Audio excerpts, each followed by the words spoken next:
அண்ணன் America India கிட்ட சரமாரி அடி வாங்குது. திசைக்கு 4 பேர் பூந்து அடிக்கிறோம். எது இந்தியா தான். அதைத்தான் இப்ப விரிவா பார்க்க போறோம். ட்ரம்ப்பை பொறுத்தவரையும் ரஷ்யா யுத்தத்தை நிறுத்துறேங்கிறதுக்கு தலைகீழா ஒரு ஐடியா. அந்த தலைகீழ ஐடியாலே உள்நோக்கம். நம்மளே பல பதிவுகள் விரிவா பார்த்துட்டோம். இங்க பார்க்க தேவையில்ல. இப்ப இந்தியா எப்படி மரணடி அமெரிக்கா கொடுத்துருக்குங்கிறத மட்டும் பார்ப்போம். ரஷ்யா எண்ணெயை வாங்கினேன்னா 25% வரி அப்படின்னாங்க. நம்ம உடனே ஓடி போய் ட்ரம்ப்போட வீட்டு வாசல்ல நிற்போம் அப்படின்னு ட்ரம்ப்புக்கு ஒரு எண்ணம். ஆல்ரெடி 2 நாட்டு சைடு தூதுக்குழுக்கள் பேசிக்கிட்டு தான் இருக்கு. தனியா வேற போய் நிப்போமாடா நாங்க என்ன வெட்டி போயலா அப்படின்னு சொல்லி 25% வரி எதுக்கு போட்ட? ரஷ்யா கச்சா என்ன? நல்ல வேலை ஞாபகப்படுத்தி தொலைச்ச. விட்றா வண்டிய ரஷ்யாவுக்கு அப்படிங்கிற மாதிரி அஜித் தோவல் அவர்களை ரஷ்யாவுக்கு இந்திய அரசாங்கங்கள் அனுப்பிச்சு வச்சிட்டோம். இது கிளியரான சிக்னல். அரசாங்கம் டைரக்டா அமெரிக்காவுக்கு பதிலடி கொடுத்துருச்சு. ரஷ்ய உறவு, அதாவது ரஷ்யால இருந்து பச்சை சாட்டுறதான நீ கட் பண்ண சொன்ன. ரஷ்ய உறவு அப்படிங்கிறது ஸ்ட்ராங் ஆகும். தினமும் உட்காருவோம், தினமும் பச்சை சாற்று போடுவோம்.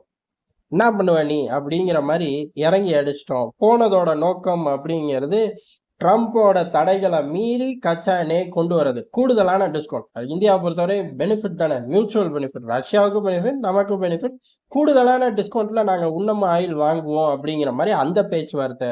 அதே மாதிரி S-400 போன்ற டிஃபென்ஸ் சம்பந்தப்பட்ட பேச்சுவார்த்தை முடிஞ்சா ஒழுங்கா நம்ம கச்சா எண்ணெய்ன்னு மட்டுமே சொல்லியிருப்போம். ட்ரம்ப்போட வில்லங்கம், பம்பு பண்ணக்கூடிய ஸ்டைலு, டிஃபென்ஸ் ரெண்டையுமே நாங்கள் பேச்சருக்கு தாண்டா விளைச்சிருக்கோம் ஆளை அப்படின்னு சொல்லி சிம்பிளா அரசாங்கங்கள் பதில் கொடுத்து முடிச்சிட்டார்கள்.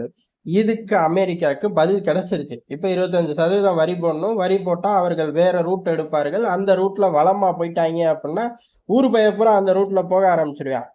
அந்த ரூட்டை டிஸ்டர்ப் பண்ணணும், தடுக்கணும் அப்படின்னா 2 விஷயங்கள் தான் இருக்கு. ஒன்னு ரஷ்யாவை டிஸ்டர்ப் பண்ணணும், ஒன்னு இந்தியாவை டிஸ்டர்ப் பண்ணணும். அந்த 2ம் முடியாம தானே கழுத மாதிரி கத்திக்கிட்டு இருக்க ட்ரம்ப்னு உள்ளூர்லயே பேச ஆரம்பிச்சிருவாங்க. நம்ம பேச போறது இல்ல, உள்ளூர்ல பேச ஆரம்பிச்சிருவாங்க. காரணம் அங்கேயும் தேர்தல் அரசியல் இருக்கு. பைடன் பார்ட்டிலாம் எங்கால என்னெல்லாம் சொன்ன இர்ரா உன்னை சொல்றேன் பாருன்னு வரிஞ்சு கட்டிக்கிட்டு நிக்கிறாங்க. அந்த திரிய தூண்டி விட்ட மாதிரி இந்தியா இப்ப சம்பவம் பண்ணிருக்கு. இது அரசாங்கங்கள் கொடுத்த அடி.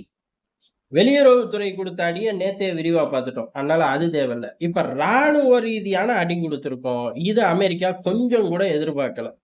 காரணம், இந்தியா வந்து வீட்டு வாசல்ல நிற்கும், பேச்சுவார்த்தை ஆரம்பிக்கும் நினைச்ச இடத்துல வெளியுறவு கொள்கை டீட்டெயிலா ஒரு சில விஷயங்களை தட்டி விட, அடுத்த அரசாங்கங்கள் ஸ்ட்ரைட்டா சிக்னலை ரஷ்யால இருந்து கொடுக்க, என்னடா இப்படி பண்றீங்க, திசைக்கு ஒரு பக்கம் பூந்து அடிக்கிறாங்களே அப்படின்னு ட்ரம்ப் பார்த்து மலைச்சு நிக்க, இல்ல நீ போய் பேசாத, அவர் ஃப்ரீயா காபி குடிச்சுக்கிட்டு இருக்காருன்னு கீழே வந்து சொல்லக்கூடாது. அவர் டயட் கோக் தான் குடிக்கிறாரு.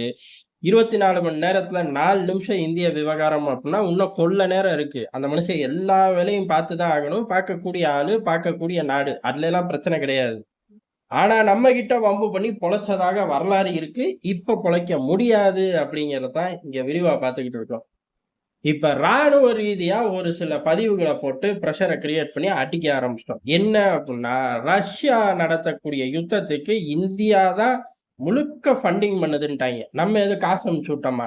புட்டின் இந்தா கை செலவுக்கு வச்சுக்க, யுத்த செலவுக்கு வச்சுக்கன்னு கொடுத்துட்டா வந்தோம். அப்படிலாம் ஒண்ணும் கொடுக்கலையே. ஓ, ஆயுதம் கொடுத்துருப்போமோ? ஆயுதமும் கொடுக்கல. இந்த வீணா போன ஆயுதம் கொடுக்கிற வேலை பூரா அன்னை அமெரிக்காவோட வேலைதான்.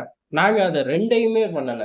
என்ன வாங்குறேல அந்த காசுல தான் யுத்தம் நடத்துறான் அப்படிங்கறதுக்கு வெளியுறவு கொள்கை. நீ வாங்குற காசெல்லாம் அவன் என்ன பொண்டாட்டி பிள்ளைகளை கூட்டிட்டு ஊரா சுத்துறேன், அதுலயும் தாண்டா யுத்தம் பண்றேன் அப்படின்னு சொல்லி சிம்பிளா முடிச்சிட்டோம். இப்ப ராணுவ ரீதியா ஏலே ஒரு யுத்தத்துக்கு ஃபண்ட் பண்றேன்னா என்ன அர்த்தம் தெரியுமாடா? நீ பண்ண தெரியுமா? 1971 அது தாண்டா அப்படின்னு சொல்லி இறங்கி போட்டு விட்டோம். பாகிஸ்தானுக்கு அந்நாட்கள்ல அமெரிக்கால இருந்துதான் பெரிய அளவுல கப்பல்கள்ல வந்து ஆயுதங்கள் இறங்குச்சு அப்படிங்கிற விஷயத்த ராணுவ ரீதியா போட்டு விடுறோம். இதுக்கு அடுத்த விவகாரம் அப்படிங்கிறது அப்படியே தொடர்ந்து பம்ப் பண்ண ஆரம்பிச்சிட்டோம் செய்திகளை. அன்னைக்கு மட்டுமாடா, இன்னைக்கு தானடா, இன்னைக்கு மட்டுமாடா, இப்ப கூட தானடா, கூப்பிட்டு வச்சு சோறு ஊட்டின உத்தமன் தானடா நீனு அப்படின்னு சொல்லி மொத்த பயலுகளும் இறங்கிட்டோம்.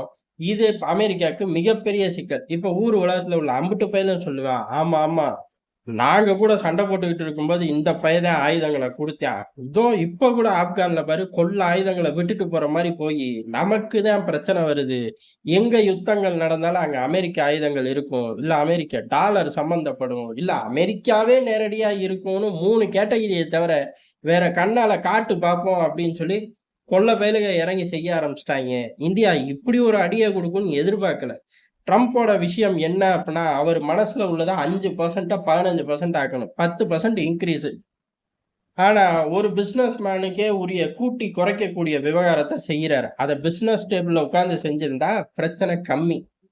நான் அண்ணன் அமெரிக்கா அப்படின்ட்டு அந்த டேபிள்ல எல்லாத்தையும் தூக்கிட்டு வந்து போட, இப்ப டேபிளையே பிளாஸ்ட் பண்ற அளவுக்கு விவகாரம் முத்தி போச்சு. இப்ப இந்த அளவுக்கு இந்தியா விரட்டி அடிக்குது. இந்தியா இந்த பிரச்சனைகளுக்கெல்லாம் ஆரம்பத்திலே, அதாவது ட்ரேட் வார் ஆரம்பிக்கும் போதே ஐரோப்பாவை பார்த்தே இந்தியா சொன்னுச்சு. டேலே இந்தியாவை பார்த்து கத்துக்கங்கடா, அமெரிக்கா கிட்ட எப்படி பேசி பழகணும் அப்படின்னு சொல்லி வெளியுறவுத்துறை ஸ்ட்ராங்கா பதிவு பண்ணும். அப்பேற்பட்ட இந்தியா கூட இந்த விளையாட்டை விளையாடலாமான்னு ட்ரம்ப் 2 தடவை யோசிச்சிருக்கலாம்.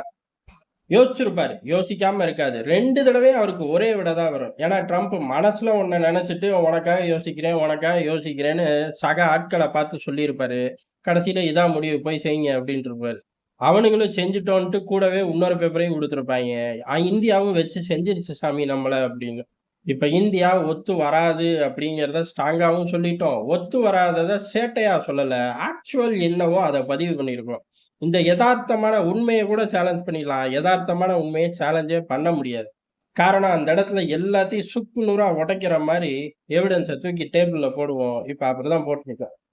இதுல இருந்து அமெரிக்கா வெளியில வர முடியுமா அப்படின்னு கேட்டா, ட்ரேட் வார ஒழுங்கா முடிச்சுக்கிறது சமத்து பிள்ளைக்கு அழகு. அதே மாதிரி எங்கள பார்த்து கத்துக்கடான்னு ஏற்கனவே பிள்ளையார் சொல்லி போட்டு வச்சோம்ல, இப்ப பிரேசில்லாம் புகுந்து விளையாட ஆரம்பிச்சுட்டாங்க. சீனாவுக்கு எப்படி எல்லா நாடுகள் கூட பிரச்சனை இருக்கோ, அதே மாதிரி அன்னை அமெரிக்காவுக்கு எல்லாரு கூடயும் பிரச்சனை இருக்கு. என்ன இவனை நரிப்பையன்னு திட்டுவாங்க எல்லாரும். இவனை அன்னை அமெரிக்கான்னு திட்டுவான். இல்ல இல்ல உன்னைய தவிர அவனை அன்னை அமெரிக்கான்னு ஒரு பேர் சொல்றது இல்ல தெரியுமான்னு கீழே வந்து என்னைய திட்டக்கூடாது. இப்ப நம்ம ரூட்டையே மாடிஃபை பண்ணி ஒவ்வொரு பயிலும் மோதுவாங்க. இதுல பிரேசில் மோதுறது தான் சிறப்பா இருக்க போகுது. பிரேசில் மோதுறத விரிவா அடுத்த பகுதியில பார்ப்போம். அது சிடிஎன்ல வேணாம், தேசபக்தியில பார்ப்போம். நண்பர்கள் நிறைய பேர் தேசபக்தி என்ன ஆச்சுன்னு கேக்குறீங்க. தேசபக்தியை பொறுத்தவரை இந்தியா சம்பந்தப்படாத உலக நியூஸை ரவுண்ட் அடிப்போம். சிடிஎனை பொறுத்தவரை இந்தியா சம்பந்தப்பட்ட உலக நியூஸை ரவுண்ட் அடிப்போம். இப்படி தானடா பழசு ஓட்டிக்கிட்டு இருந்த அப்படின்னு கீழே கேட்கக்கூடாது. நடுவில் மெர்ஜ் பண்ணோம், திருப்பி ஸ்பிளிட் பண்ணிட்டோம். எதுக்குடா இது அப்படின்னு கேட்கக்கூடாது. நேரம் வரும்போது விரிவா பார்க்கலாம். மற்றபடி 2 சேனல்கள்லையும் அப்லோட் தொடர்ந்து வரும். எப்பவும் உங்களை சப்போர்ட் பண்ணுங்க.